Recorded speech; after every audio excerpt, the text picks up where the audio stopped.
ഉറങ്ങുന്നില്ലേ? ഇല്ല. എനിക്ക് ഉറക്കം വരുന്നു. നീ ഉറങ്ങിക്കോ. നമ്മൾ ആശിച്ച പോലെ കല്യാണം നടക്കാത്തതുകൊണ്ട് നമുക്ക് ആ കൂട്ട് കിട്ടാൻ യോഗമില്ല എന്ന് കരുതി സമാധാനിക്കാം.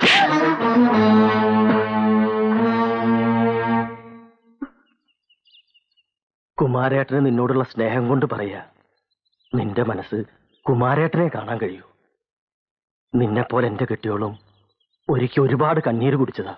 അതുകൊണ്ട് പറയാ മോളെ, ആശുപത്രിയിൽ നിന്ന് വന്ന് നിന്നെ കാണാൻ നിന്ന അവര് ശശിനെ കൊല്ലും. ഞാൻ കേട്ടതാ. നിനക്ക് വേറെ ചെക്കനെ അവര് കണ്ടുവെച്ച് കഴിഞ്ഞു. വേണമെങ്കിൽ നാളെയോ മറ്റന്നാളോ നിന്റെ മംഗലം അവര് നടത്തും. മണ്ടത്തരം പറയാതിരിക്കു കുട്ടി. നീ ചത്താ പിന്നെ ശശിക്ക് ആരാ ഉള്ളത്? അവൻ പിന്നെ ജീവിച്ചിരിക്കോ? അവരവനെ പട്ടിയെ പോലെ പെരുവഴിയിട്ട് കൊല്ലണത് നിനക്ക് കാണണോ മോളെ? ഞാൻ എന്താ വേണ്ടത്? ഈ കുമാരേട്ടൻ നിങ്ങളുടെ കൂടെ നിൽക്കും. എന്തിനും നീ അവന്റെ കൂടെ ഒളിച്ചോടാൻ തയ്യാറാണോ? എങ്കിൽ ഞാൻ അവനെ ആശുപത്രി പോയി വിളിച്ചോണ്ട് വരാം. നീ തയ്യാറാണോ? പരമേട്ടനോട് പറയാണ്ട് എന്നെ കാണാണ്ട് വന്ന പരമേട്ടൻ വിഷമിക്കും. നീ ശശിയെ കൂടെ ഒളിച്ചോടി പോവാന്ന് പറഞ്ഞ് ഒരു എഴുത്തെഴുതി വെച്ചോ.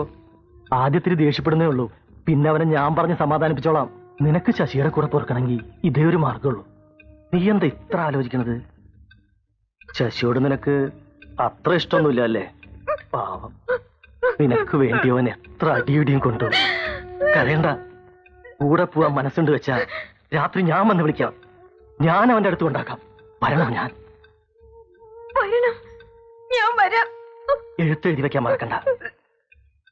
രാത്രി വന്ന് ഞാൻ വിളിക്കാം. വയ്ക്കോ.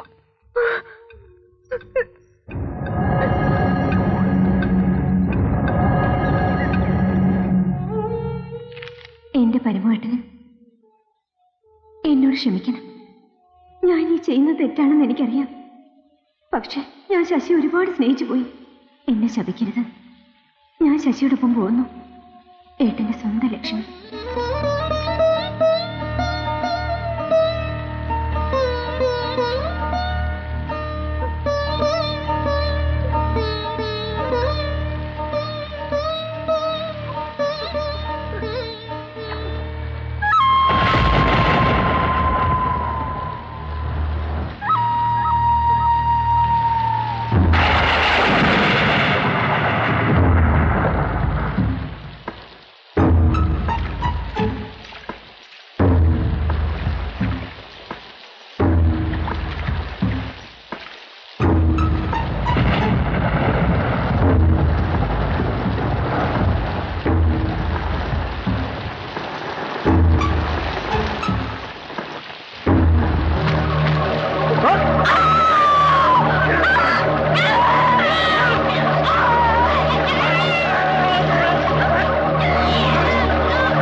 കുമാര,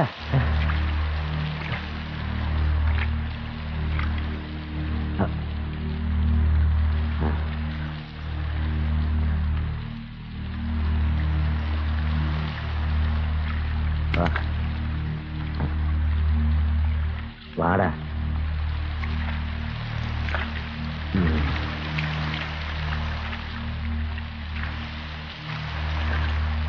എന്റെ കൈ കൊണ്ട് ചാകാനാ ഓടെ വിധി. ഓ, എന്നാലും മഹാപാപമായി പോടാ. അല്ല, ഓളെ കൊന്നുകൊണ്ട് അനക്കെന്താ പ്രയോജനം? നീ അറിഞ്ഞില്ലേ അമ്മാമ ഓളെ ശശിക്ക് കെട്ടിച്ചു കൊടുക്കാൻ പോകുന്നു. ഓ, ഞാൻ നിൽക്കേണ്ട കാലം അയാളെ മൂടും താങ്ങി നടന്നത് വെറുതെ. ആലയും കൂട്ടും ആ ആശാരി ചക്കന് ഞാൻ ജീവിച്ചിരിക്കുമ്പോൾ നടക്കില്ല. അല്ല കുമാര, തൂങ്ങിച്ചത്താണെന്ന് പറഞ്ഞാലും നാളെ പോലീസ് വരും. ചിലപ്പോ സാക്ഷിയായ എന്നെ വിളിച്ച് ചോദിച്ചെന്നിരിക്കും. ഞാൻ എന്ത് പറയണം? നീ ഒന്നും കണ്ടില്ല എന്ന് പറയണം. അപ്പൊ ഞാൻ കണ്ടതോ? നീ എന്റെ കൂടെ നിൽക്കില്ലേ? നിൽക്കാം. പക്ഷേ ഒരു പാല വിട്ട അങ്ങോട്ടും ഇങ്ങോട്ടും വേണം. നീ എനിക്ക് എന്ത് തരും? നിനക്ക് എന്ത് വേണം? എന്തും ഞാൻ തരും. എന്തും? എന്തും. ആ, എനിക്ക് ഒരാളെ മംഗലം കഴിക്കണം. തുലോചനയല്ലേ? അത് ഞാൻ നടത്തി തരാം. ഛർദിച്ചത് പിന്നെ ആരെങ്കിലും ഭക്ഷിക്കോടെ കുമാര? ഓളെ അല്ല, നിന്റെ ഭാര്യയുടെ അനുജത്തി ജഗദമ്മേ.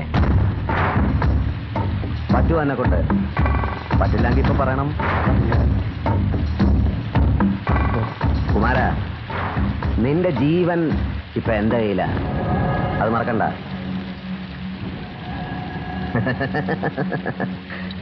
നീ എന്തിനാ ബേജാറാകുന്നത്? എടാ, ഞാൻ ജഗതെ കെട്ടിയ നമ്മളെല്ലാവരും കുടുംബക്കാരാവും. അപ്പൊ പിന്നെ എങ്ങനെയാടാ നിന്നെ എനിക്ക് കൊലമരത്തി കയറ്റാൻ മനസ്സ് വരിക? എല്ലാവർക്കും കൂടെ വിഷം വാങ്ങി തിന്നങ്ങോട്ട് ചാവാം. മനുഷ്യന്മാരുടെ മുഖത്തെങ്ങനെ നോക്കും? കെട്ടിയവളെ ഇട്ടിട്ട് കണ്ടവളുടെ കൂടെ പോയ തന്തയുടെ സന്തതിയല്ലേ?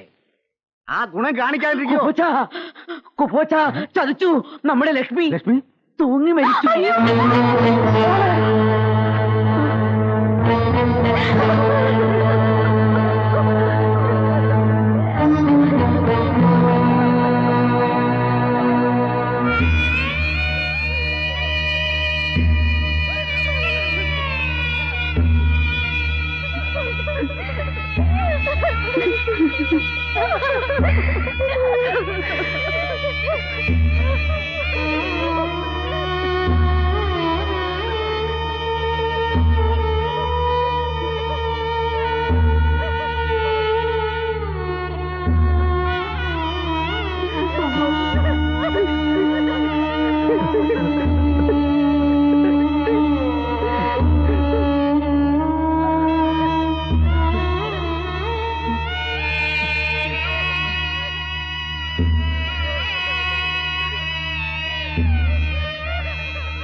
ശശി, നീ ഇപ്പൊ അങ്ങോട്ട് പോണ്ട.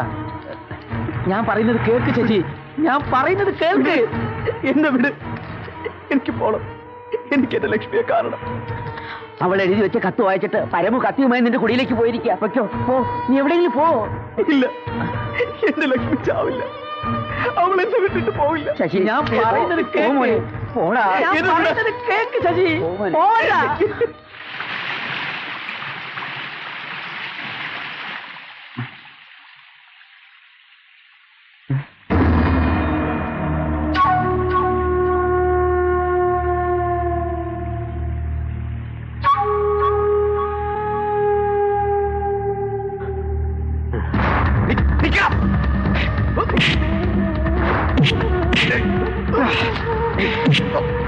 കൊല്ലും ഞാൻ നിന്നെ, എന്നിട്ട് ഞാനും ചാവും. ഞാനല്ല പരമോട്ട, ഞാൻ അങ്ങനെ ചെയ്യൂ. എനിക്കിഷ്ടമായിരുന്നു. ലക്ഷ്മി ഞാൻ സ്നേഹിച്ചു, ഒരുപാട് സ്നേഹിച്ചു.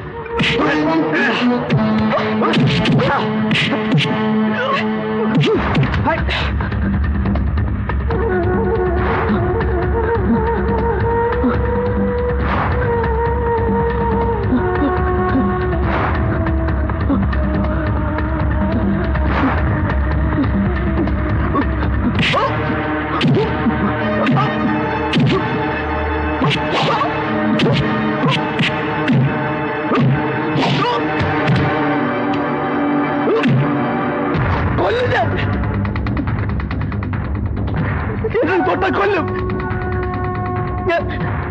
ഞാൻ ആരെ കൊന്നിട്ടില്ല. അടുക്കരുത്. No!